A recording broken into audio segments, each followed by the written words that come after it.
Muy amado pueblo de Dios,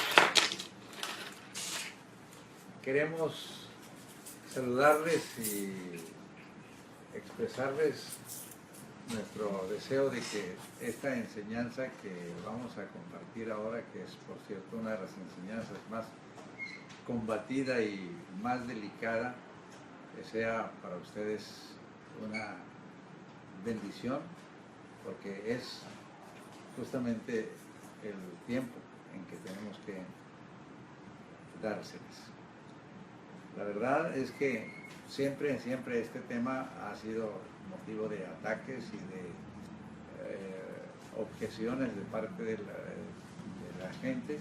No obstante, Señor, creemos que es uno de los más importantes. De hecho, una de las cosas con las que empezó nuestro Señor Jesucristo en su estancia aquí en la tierra. Dame la Biblia. Quisiera darles la introducción. Vamos a hablar sobre la guerra espiritual y el ministerio de liberación. Cuando hablamos de la guerra espiritual es un tema que está relativamente nuevo porque empezamos con el ministerio de liberación, que es simple y sencillamente, como la Biblia lo dice, echar fuera demonios. Recuerden que hay una promesa de parte de nuestro Señor Jesucristo cuando dijo: id por todo el mundo, predicar el evangelio a toda criatura, el que creyere y fuera bautizado será salvo, el que no creyere será condenado. Y estas señales seguirán los que creen: en mi nombre echarán fuera demonios, hablarán nuevas lenguas, tomarán en las manos serpientes, y si bebieren cosa mortífera no les hará daño, y sobre los enfermos pondrán las manos y sanarán.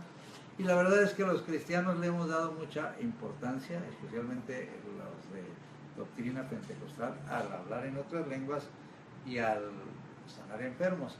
Pero en cuanto a echar fuera demonios, que es lo primero que menciona, les damos poca importancia porque creemos que ahora es una cuestión de tipo más bien psicológico o psiquiátrico, y en todo caso la ciencia ha hecho innecesario que nosotros echemos fuera demonios. Pero la verdad es que, según la misma palabra de Dios, creemos que es la verdad. Nosotros tenemos que entender que son cosas que ni los propios psiquiatras o psicólogos pueden tratar. Bien, entonces, pero el tema de guerra espiritual todavía amplía mucho el panorama, porque guerra espiritual es ya un enfrentamiento de nosotros contra las huestes espirituales de maldad. Yo quiero que recuerden lo que el apóstol Pablo lo dice en el capítulo 6 de la carta de Pablo a los Efesios. Dice categóricamente, fíjense bien, porque nosotros hemos estado siempre rehuyendo, ¿sí?, esta confrontación con el poder del enemigo. Dice en el capítulo 6, versículo 19: por lo demás, hermanos míos, fortaleceos en el Señor y en el poder de su fuerza, vestidos de toda la armadura de Dios para que podáis estar firmes contra las acechanzas del diablo, porque no tenemos lucha contra sangre y carne, sino contra principados, contra potestades, contra los gobernadores de las tinieblas, contra huestes espirituales, de las tinieblas de este siglo, contra huestes espirituales de maldad en las regiones celestes. La versión antigua, curiosamente, dice contra príncipes de este mundo, gobernadores de las tinieblas de este siglo y malicias espirituales en los aires.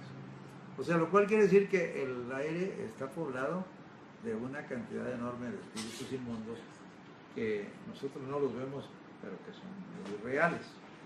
Bien, esto es básicamente el tema del que vamos a estar tratando por varios sábados, pidiéndoles perdón porque la intención era empezar a las 5 de la tarde, pero por cuestiones técnicas estamos ahora en la transmisión a las 6 de la tarde, ¿verdad? Pero para la próxima semana, desde las 5 de la tarde, vamos a estar transmitiendo esta enseñanza. Ahora quiero decirles como introducción que la Biblia es el libro de la revelación de Dios para el ser humano, en el cual el Señor se revela a sí mismo y también respecto a los propósitos que tiene para el hombre como su creador, porque así está escrito.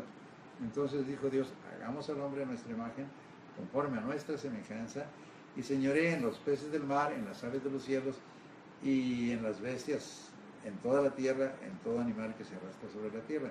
Y creó Dios al hombre a su imagen, a imagen de Dios lo creó, varón y hembra los creó. Por eso está escrito en el Salmo 8, ¿verdad? Cuando veo tus cielos, obra de tus dedos, la luna y las estrellas que tú formaste, digo, ¿qué es el hombre para que tengas de él memoria y el hijo del hombre para que lo visites? Le has hecho poco menor que los ángeles, lo coronaste de gloria y de honra, le hiciste señorear sobre las obras de tus manos, todo lo pusiste debajo de sus pies. Sin embargo, podemos decir que la Biblia es un manual de guerra espiritual. Pues es realmente sorprendente que a través de toda la Biblia casi no hay libro que no toque el tema de la guerra.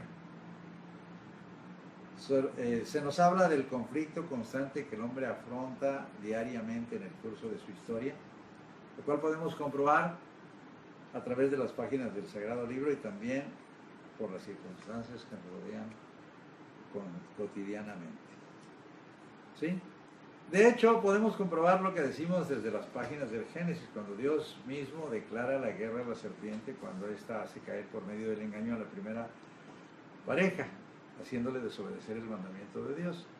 Así pues está escrito, Jehová Dios dijo a la serpiente, por cuanto esto hiciste, maldita serás entre todas las bestias y entre todos los animales del campo, sobre tu pecho andarás y polvo comerás todos los días de tu vida, y pondré esta te herirá en la cabeza y tú le herirás en el calcañar.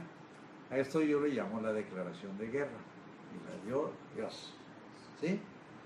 De ahí en adelante vamos a encontrar esta encarnizada lucha que posteriormente en el Nuevo Testamento el apóstol describe de esta forma, repitiendo lo que les dije. Por lo demás, hermanos míos, fortalecedos en el Señor y en el poder de su fuerza, vestidos de toda la armadura de Dios para que podáis estar firmes contra las instancias del diablo. Porque no tenemos lucha contra sangre y carne, sino contra principados, contra potestades, contra los gobernadores de las tinieblas de este siglo, contra huestes espirituales de maldad en las regiones celestes. Ahora quisiera decirles algo muy interesante, porque casi siempre nosotros tenemos cierta animadversión por los ofidios, ¿verdad? ¿Qué son los ofidios? Usted sabe que los reptiles son de varios tipos, ¿no? Los quelonios, que incluyen las tortugas y todo lo que tiene que ver con eso. Los cocodrilianos, ¿verdad? Que son, ustedes saben, los caimanes, los cocodrilos, etc. Y los saurios, que incluyen a los camaleones, etc. Pero los ofidios son realmente los que se arrastran de verdad.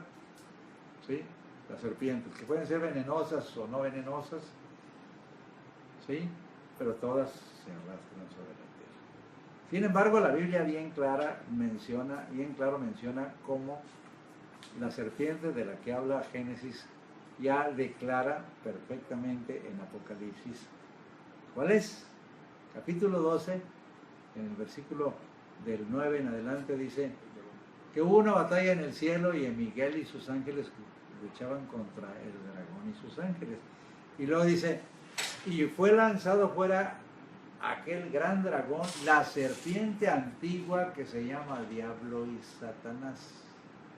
Entonces, cuando habla de la serpiente, no está hablando tanto del reptil, sino como del diablo y Satanás. El diablo, la palabra lo significa engañador o calumniador. Y Satanás es simplemente adversario o enemigo.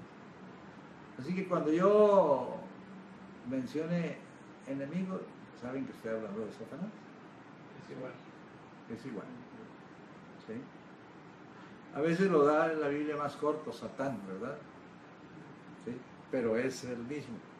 Y lo más tremendo, vamos a ver después dónde surgió y cómo surgió ese enemigo del género humano. ¿Sí? Recuerden lo que acabamos de ver en Apocalipsis, que es la serpiente antigua que se llama Diablo y Satanás, el cual engaña al mundo entero. Y fue arrojado en tierra y sus ángeles fueron arrojados con él. Muy bien. Entonces, ¿cuál es el origen de Satanás? Precisamente es una de las cosas que nosotros siempre hemos estado, creyendo, porque muchos dicen, hubo una gran rebelión en el cielo, inclusive hasta dicen,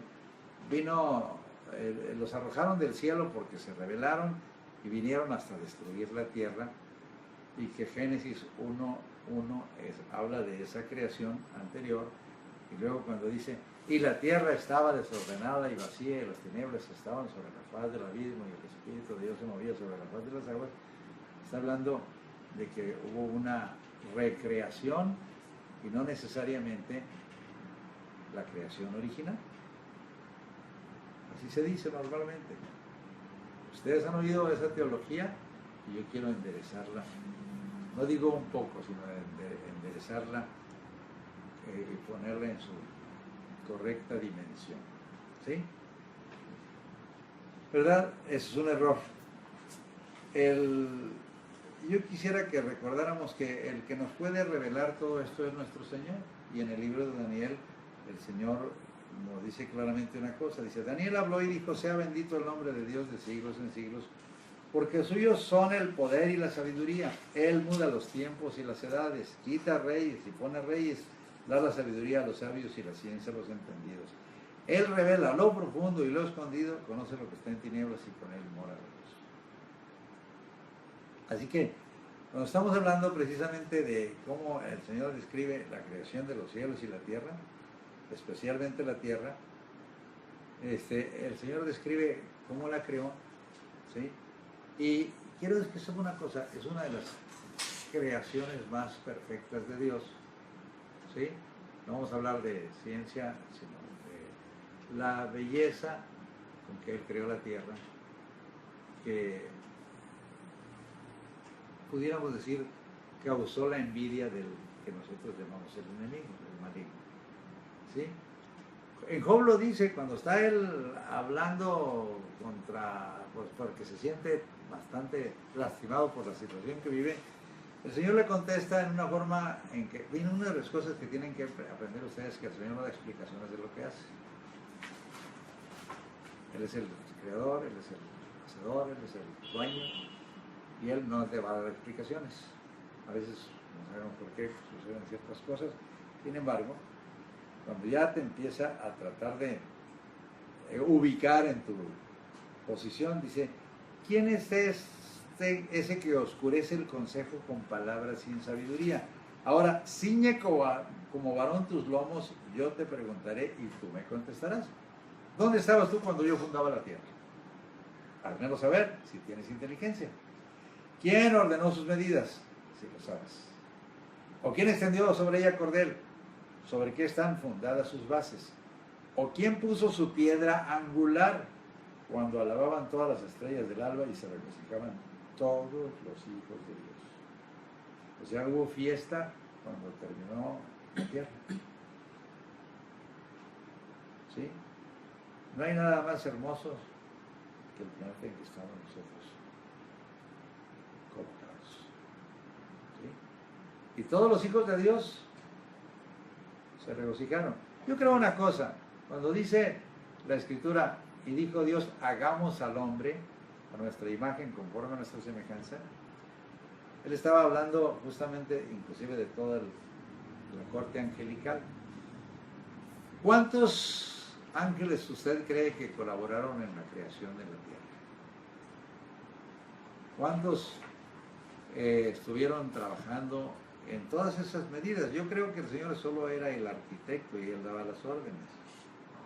La Biblia menciona el ángel del fuego y el ángel del agua en el Apocalipsis.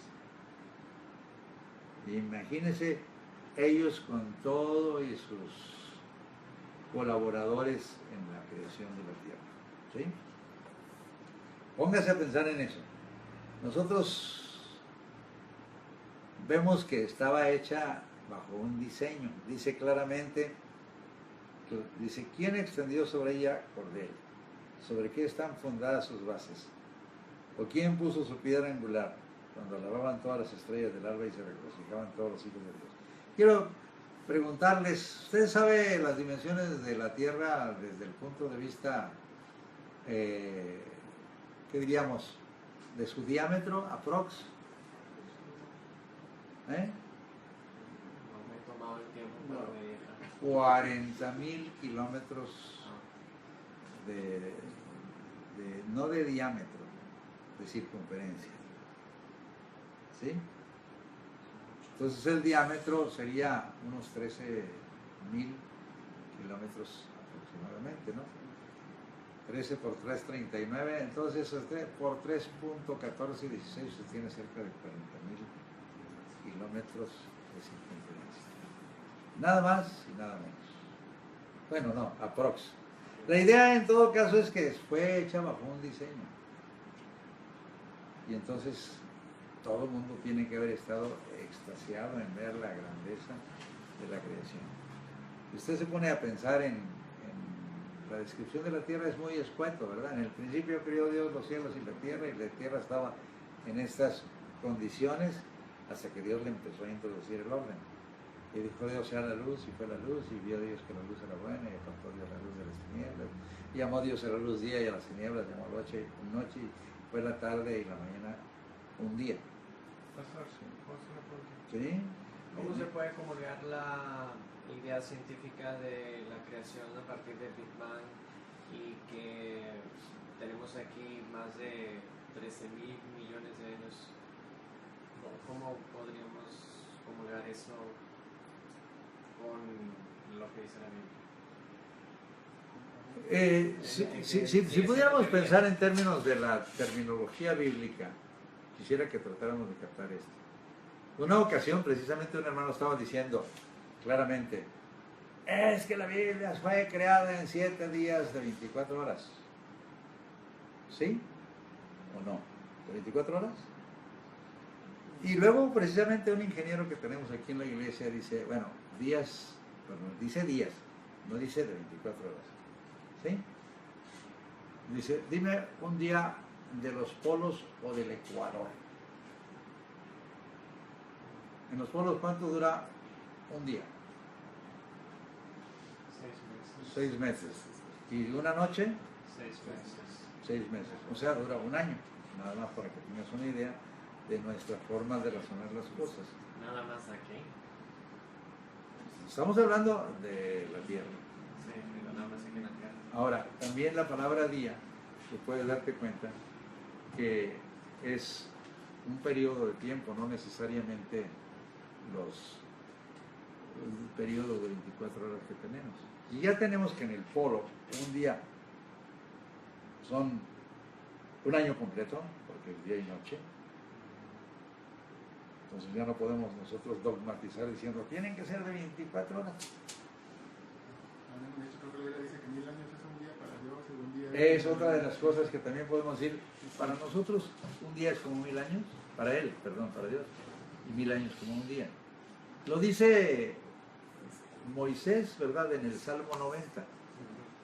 ¿Han leído el Salmo 90? Ustedes saben que los salmos 75 son de David, ¿sí? 12 más o menos son de Asaf, 12 de Coré, de los hijos de Coré. Uno es de Moisés, uno de Jedutún y el resto son anónimos, 50 son anónimos. Pero en el 90 es muy claro cuando leemos la Biblia, cuando dice, Señor, tú nos has sido refugio de generación en generación, antes que naciesen los montes y formases la tierra y el mundo, desde el siglo y hasta el siglo tú eres Dios. Y lo dice, vuelves al hombre hasta ser quebrantado y dices, convertíos hijos de los hombres, porque 1000 años delante de tus ojos son como el día de ayer. Son que pasó y como una de las vigilias de la noche. Los arrebatos como con torrente de aguas son como sueño, como la hierba que crece en la mañana florece y crece, a la tarde es cortada y se seca. O sea, es como dice en el versículo 9, porque todos nuestros días declinan a causa de tu ira, acabamos nuestros años como un pensamiento.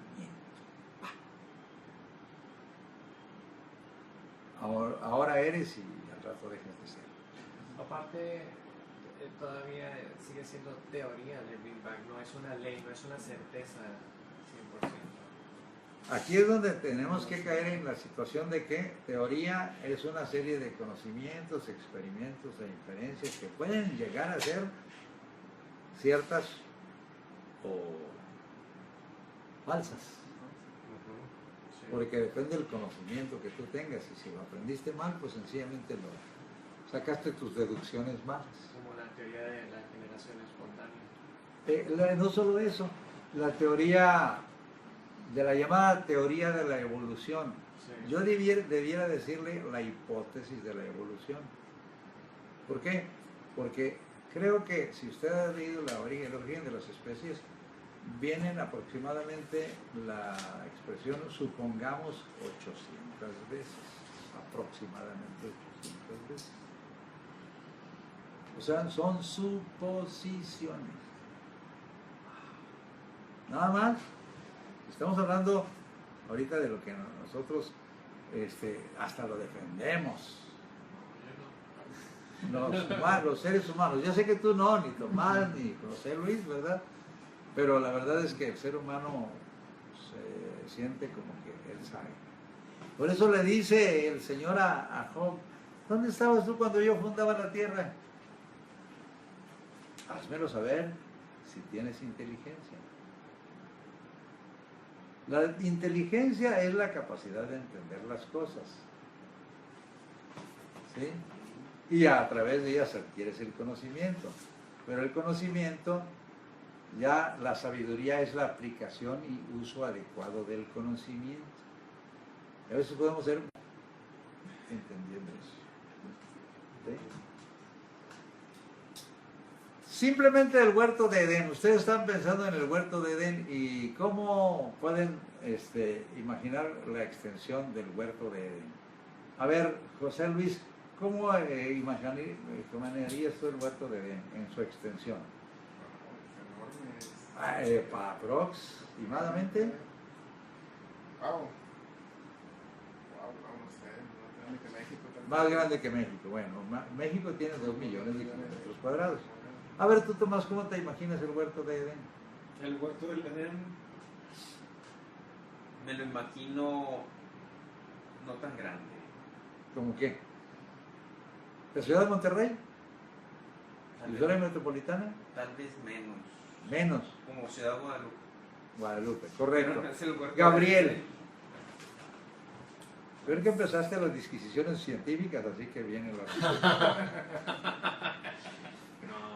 No viene la extensión en la palabra, ¿o sí? Bueno, si tú lees la Biblia bien, detenidamente dice así, había plantado Dios un huerto en Edén al oriente, o sea, Edén es la comarca y al oriente estaba el huerto. Pero tan simple como describe el huerto, dice que salía de Edén un río para regar el huerto y allí se dividía en 4 ríos. Y empieza hablando del Pisón y el Gijón y el Tigris y el Éufrates. Cuando ya te menciona el Tigris y el Éufrates, ya estás hablando de toda la Mesopotamia. ¿Sí? Todo Medio Oriente. Todo Medio Oriente. Yo lo he calculado aproximadamente y abarca más o menos Líbano, Siria, Irak, Irán, Jordania, Israel, Arabia, Egipto y Etiopía. Punto. Son aproximadamente 8 millones de kilómetros cuadrados, 4 tantos de la República Mexicana. A veces nosotros nos enseñan una cosa y nos la creemos tal y como la describieron. ¿Por qué no analizar un poco? ¿Sí? 4 tantos las dimensiones de nuestro territorio.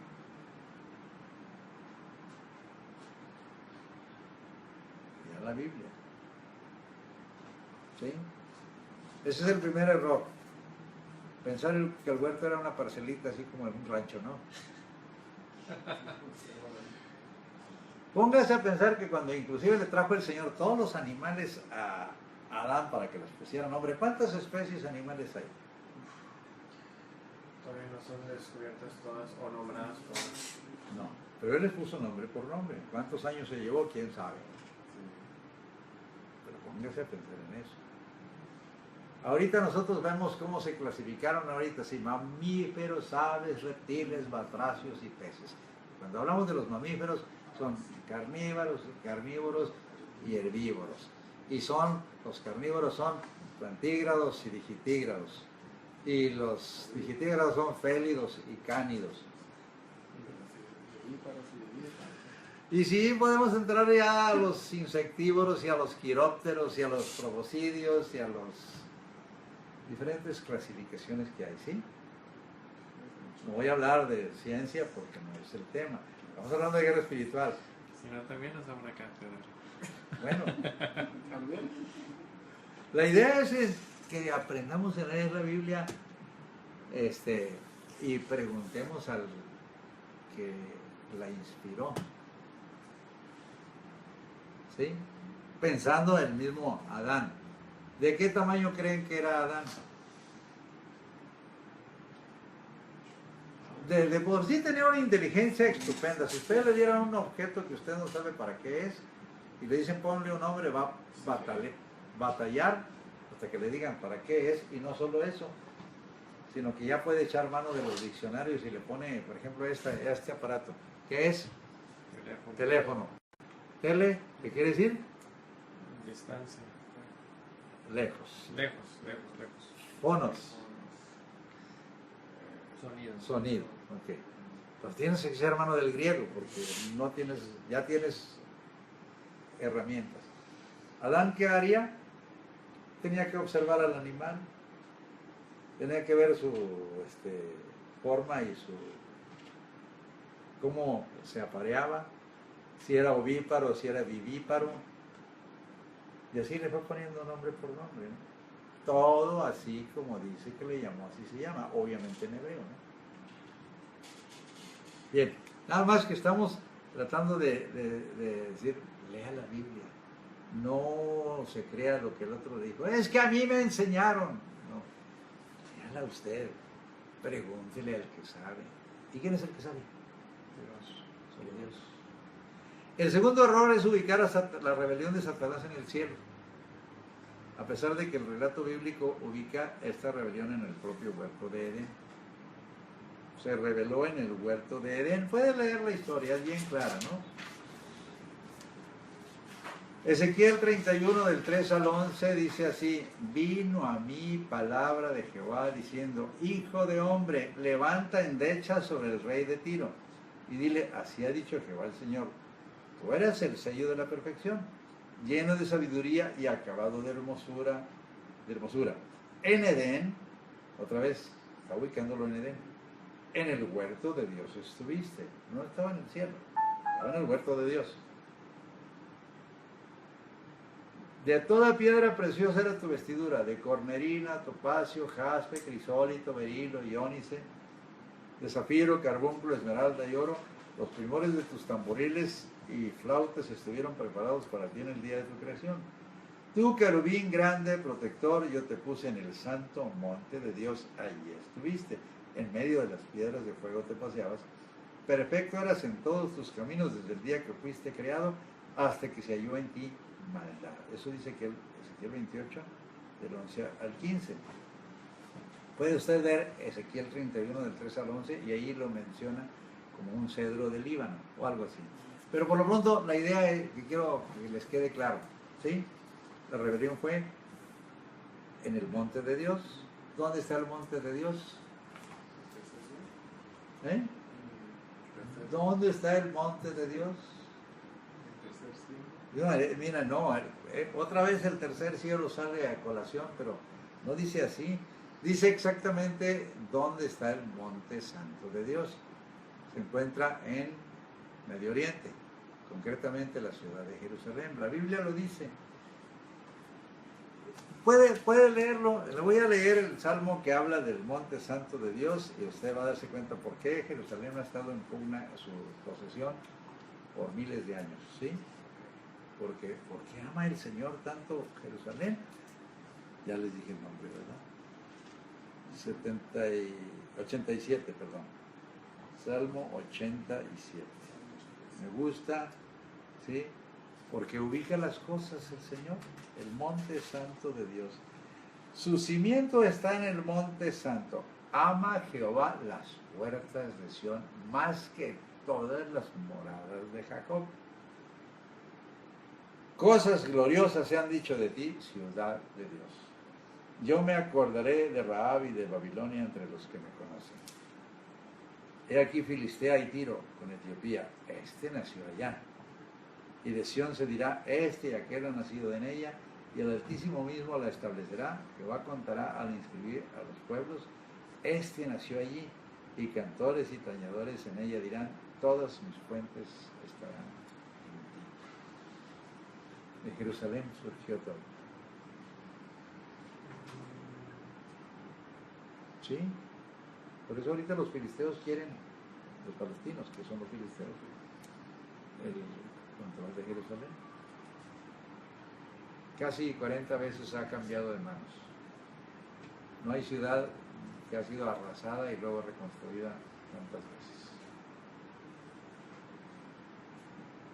Bien, no vamos a hablar tanto de eso, sino el hecho de que nosotros, si no nos queremos ubicar en el justo punto, pues vamos a estar siempre discutiendo y peleando, ¿verdad? Mientras que la Biblia es bien clara. ¿Preguntas, jóvenes? Continúe, por favor. Entonces, ya no me compliquen las cosas. No, está bien. Es bueno estudiar. Es bueno estudiar, muchachos.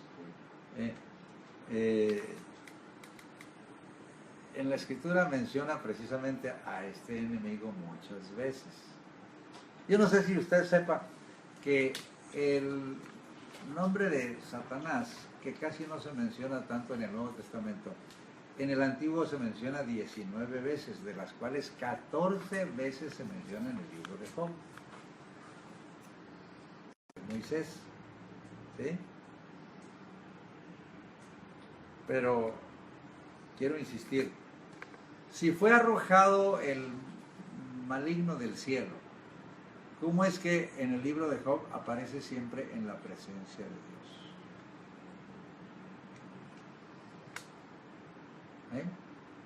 ¿Sí? ¿Recuerdan cómo describe el libro de Job? ¿Cómo empieza el drama de la prueba de Job? Tenemos la Biblia aquí a la mano, vamos a verlo y aprendemos algo, ¿sí? Job empieza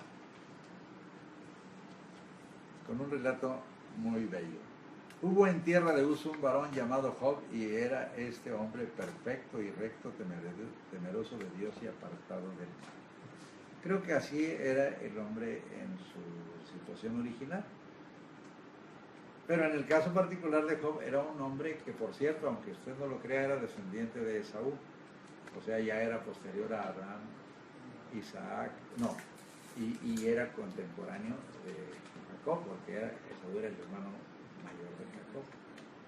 ¿Sí? Y le nacieron 7 hijos y 3 hijas.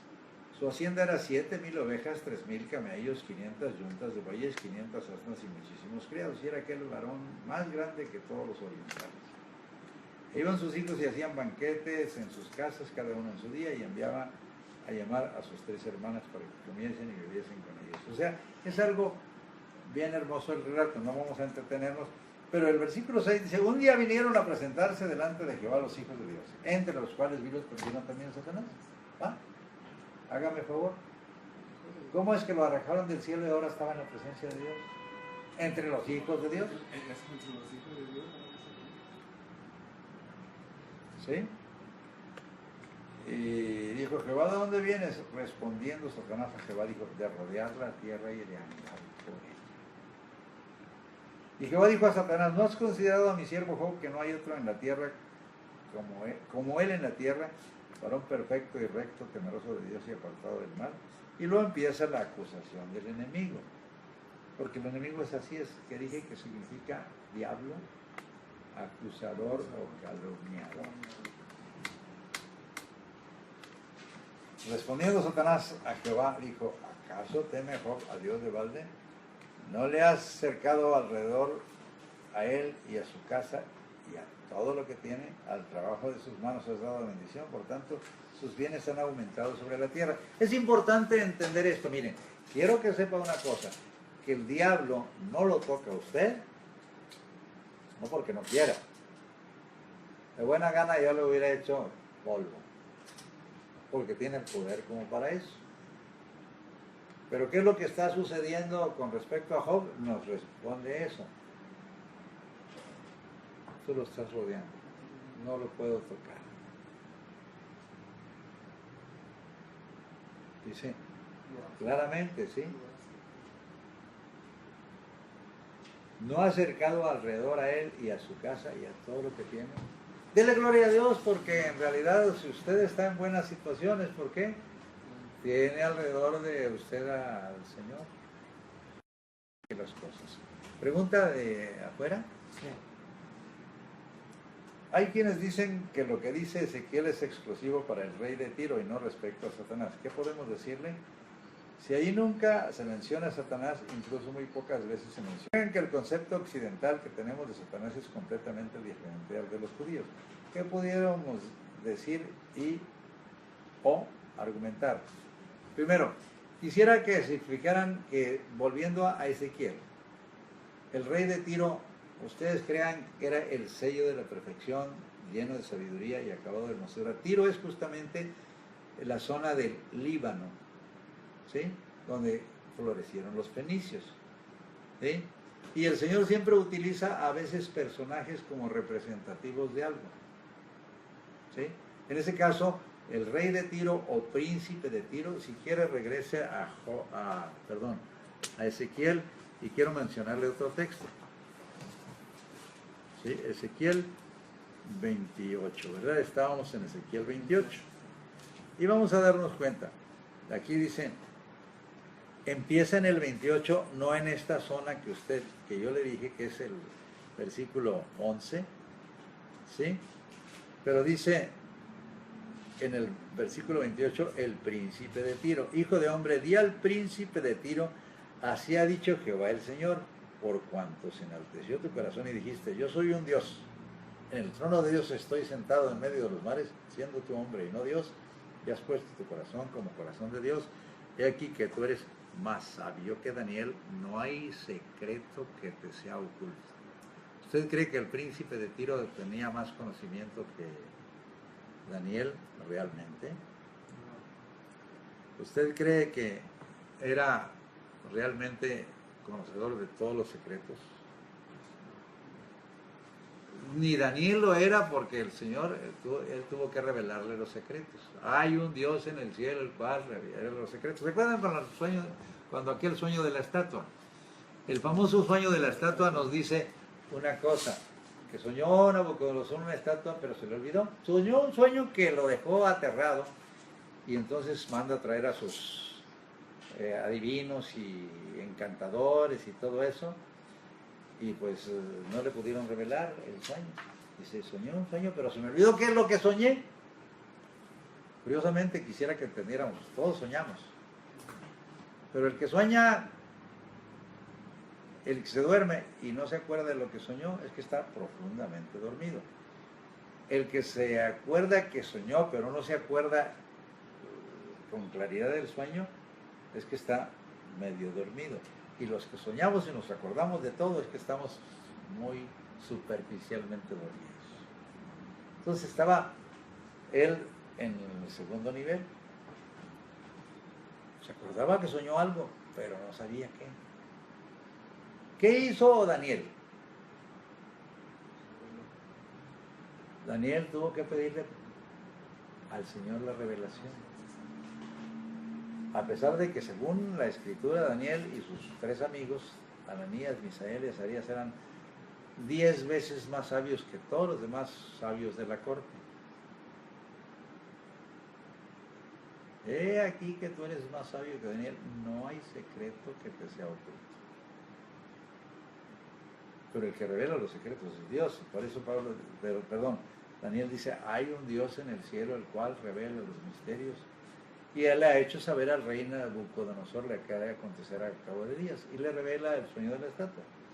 Menciono esto porque, vuelvo a insistir, el rey de Tiro o el príncipe de Tiro son personajes que en todo caso son representativos de algo que está detrás de ellos, que es el maligno. Por ejemplo, el capítulo 14 de Isaías también es otro de los que utilizamos mucho para hablar del personaje que es el enemigo más terrible del ser humano, Satanás. Ahí les va. Es capítulo 14. Está hablando aquí del rey de Babilonia. ¿Sí? Y es muy interesante cómo lo presenta. Fíjense bien. En el versículo 3 dice: y en el día que Jehová te dé reposo de tu trabajo y de tu temor y de la luz de servidumbre en que te hicieron servir, está hablando de Israel, ¿sí?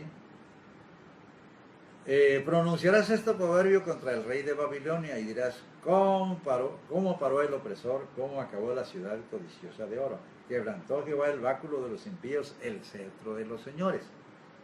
El que hería a los pueblos con furor, con llaga permanente, el que se enseñoreaba de las naciones con ira y las perseguía con crueldad.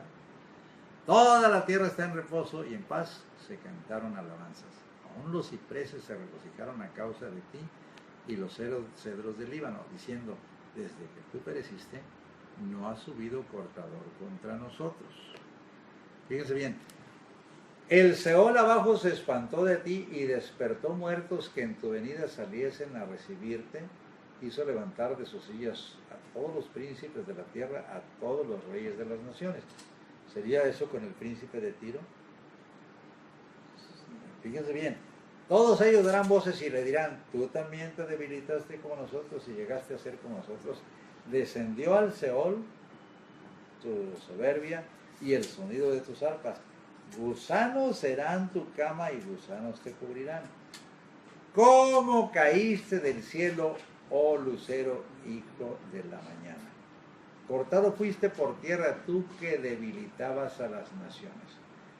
Si usted piensa en los fenicios, que por cierto fueron grandes navegantes, ¿usted cree que los fenicios fueron grandes conquistadores? Hablamos del rey de Babilonia. No, perdón, en este caso de los fenicios, acá en Ezequiel. Aquí es el rey de Babilonia. El rey de Babilonia siempre tuvo pugna con los egipcios y nunca pudieron conquistarse el uno al otro. Tuvo su tiempo, ¿sí? Pero veamos el aspecto espiritual del asunto. Dice: tú, cortadores, fuiste por tierra, tú que debilitabas a las naciones. Tú que decías en tu corazón: subiré a los cielos en lo alto, junto a las estrellas de Dios. ¿Llegaría el rey de Babilonia a querer treparse hasta las estrellas de Dios? Levantaré mi trono, junto a las estrellas de Dios levantaré mi trono, y en el monte del testimonio me sentaré a los lados del norte. Volvemos a caer al monte santo, el monte del testimonio. Cuando habla de los lados del norte, quiero que recuerden el Salmo 48. Dice: grande es Jehová y digno de ser en gran manera alabado en la ciudad de nuestro Dios, en su monte santo. Hermosa provincia, el gozo de toda la tierra es el monte de Sión, a los lados del norte, la ciudad del gran rey. ¿Sí? Así lo dice la Escritura. Entonces está hablando de la ciudad de Jerusalén. Voy a gobernar aquí desde Jerusalén. A ver, Tomás. Entonces, prácticamente el Edén estaba aquí en la tierra. El Edén está en la tierra. Y sigue estando. Sigue estando. No más que es un lugar ahorita que está en pugna. ¿Saben que ahí en la zona del Medio Oriente se le llama la media luna fértil? Es una zona muy fértil. Incluye otra vez el Líbano. Yo no sé si sepa que la cordillera del Líbano tiene cedros de hasta 40 metros de alto, ¿no? Y en ese caso el río Jordán precisamente viene de la cordillera, baja hasta el lago de Genesaret o mar de Galilea, lo pasa, viene y desemboca en el mar muerto o el Arabá, llamado mar o lago salado, que es la parte más baja de la tierra, que son 400 metros bajo el nivel del mar. Nada más y nada menos. Pero volviendo a Jerusalén, En el monte del testimonio me sentaré de los lados del norte, y sobre las alturas de las nubes subiré y seré semejante al Altísimo. ¿Sí? Mas tú derribado eres hasta el Seol, a los lados del abismo. Se inclinarán hacia ti los que te vean, te contemplarán diciendo, ¿es este aquel varón que hacía temblar las tierras, que trastornaba los reinos? Que puso el mundo como un desierto, que asoló sus ciudades, que a sus presos nunca abrió la cárcel. Todos los reyes de las naciones, todos ellos yacen con honra, cada uno en su morada. Pero tú echado eres de tu sepulcro como vástago abominable, como vestido de muertos pasados a espada, que descendieron al fondo de la sepultura como cuerpo muerto hollado. Bueno, está describiendo al rey de Babilonia. El rey de Babilonia más notable fue Nabucodonosor. Y fue un hombre que creo que fue bastante humillado hasta que se convirtió al Señor. Entonces, era el hombre que llegó a querer ser como Dios, ¿no? Aquí está hablando de un ser espiritual. Lo mencionan a él, pero Él termina realmente convirtiéndose cuando el Señor lo humilla, haciéndole que se volviera como bestia. Y termina diciendo el texto que nosotros sabemos de memoria: conviene que yo publique las señales y milagros que el alto Dios ha hecho conmigo, que el Altísimo Dios ha hecho conmigo. En el libro de Daniel se va a dar cuenta que realmente él se pudo convertir en el propio al Señor.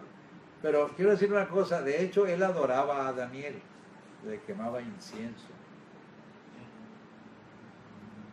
¿Sí sabían eso? Sí. Lo impresionó tanto porque le reveló el sueño de la estatua que le puso hasta el nombre de su Dios, Belsasar, como el nombre de mi Dios. Y él adoraba a Daniel. Yo tengo la sospecha de que la estatua que hizo de oro era de Daniel. Pero esa es una idea mía, no dice la Escritura. Pero prosigamos con el príncipe de Tiro o el rey de Tiro. El enemigo quiere controlar la zona del Líbano. Quiere ser el que gobierne desde Jerusalén. Pero se le ocurre al Señor una cosa muy interesante. ¿Sí? Voy a hacer al hombre y ese sí va a ser semejante a mí. Nótese, yo seré semejante al Altísimo, hijo del querubín grande protector. ¿Sí? Y luego el Señor dice, hagamos al hombre a nuestra imagen conforme a nuestra semejanza. Entonces, ¿por qué crees que te odia Gabriel? Porque te pareces a Dios, y a Tomás, y a José Luis, y a mí, porque somos hechos a la imagen de Dios. Todo ser humano. O sea, la palabra imagen tiene que ver con la forma física. O sea, el modelo de Dios es lo que ahora nosotros sabemos que es nuestro Señor Jesucristo. Porque la Biblia dice que Cristo es la imagen del Dios invisible. En el Antiguo Testamento era un ángel, decimos el ángel de Jehová. ¿Se acuerdan cuando se le aparece a Moisés en la zarza y qué le dice Dios? Quítate el calzado porque estás pisando tierra santa. Nomás vio la llama, ¿verdad? Y la zarza ardiendo. Pero después cuando Josué va a conquistar el Jericó, encuentra a un hombre que estaba allí también, un varón, dice, y saca su espada y dice, ¿eres de los enemigos o eres de los nuestros? Dice, soy príncipe del ejército de Jehová que ahora he venido, quítate el calzado de tus pies porque estás pisando la santa. Le tiene que postrar el propio Josué y le dice, mi Señor, ¿por qué? Porque no era cualquier ángel, era el ángel del Señor, era lo que ahora nosotros sabemos que es nuestro Señor Jesucristo. semejante al Altísimo. La Biblia dice claramente que Cristo es la imagen del Dios invisible. Lo dice muchas veces. Nosotros no siempre queremos entenderlo, pero se los voy a leer para que no piensen que lo estoy inventando. No lo estoy inventando. Es Romanos capítulo 8, es muy famoso el texto. Así que si sabe que le está yendo como le está yendo a veces mal, es porque Dios quiere irlo formando. Dice, versículo 28, y sabemos que a los que aman a Dios todas las cosas les ayudan a bien. Esto es, a los que conforme a su propósito son llamados. Porque a los que antes conoció también los predestinó para que fuesen hechos conformes a la imagen de su Hijo, para que Él sea el primogénito entre muchos hermanos. Toma la imagen de Jesús y de ahí saca la imagen del ser humano. Así que tú eres como eres, porque así es Jesús. Tiene la forma de la imagen de Dios. Por eso tienes 2 ojos, una nariz, una boca, 2 orejas, 2 brazos. Esa imagen es la forma tangible, la forma palpable de Dios. Les voy a dar otros textos más, para que no se me queden así como que, esto nomás lo dice una vez, no. Que tienes que ser conforme a la imagen de su Hijo para que Él sea el primogénito. ¿Sí? Pero 2 Corintios, en el capítulo 3, dice esto muy interesante, porque no solo es que estás hecho a la imagen de Dios, te está transformando a la semejanza de Él. Dice en el versículo 17 del capítulo 3 de la 2ª carta a los Corintios, dice, porque el Señor es el Espíritu, y donde está el Espíritu del Señor, allí hay libertad. Por tanto, nosotros todos, mirando a cara descubierta como en un espejo la gloria del Señor, somos transformados de gloria en gloria en la misma imagen, como por el Espíritu del Señor.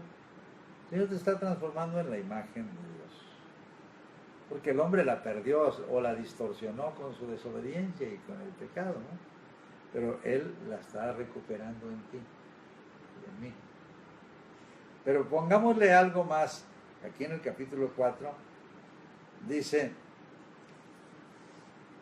en el versículo 3, porque si nuestro evangelio está aún encubierto, entre los que se pierden está encubierto,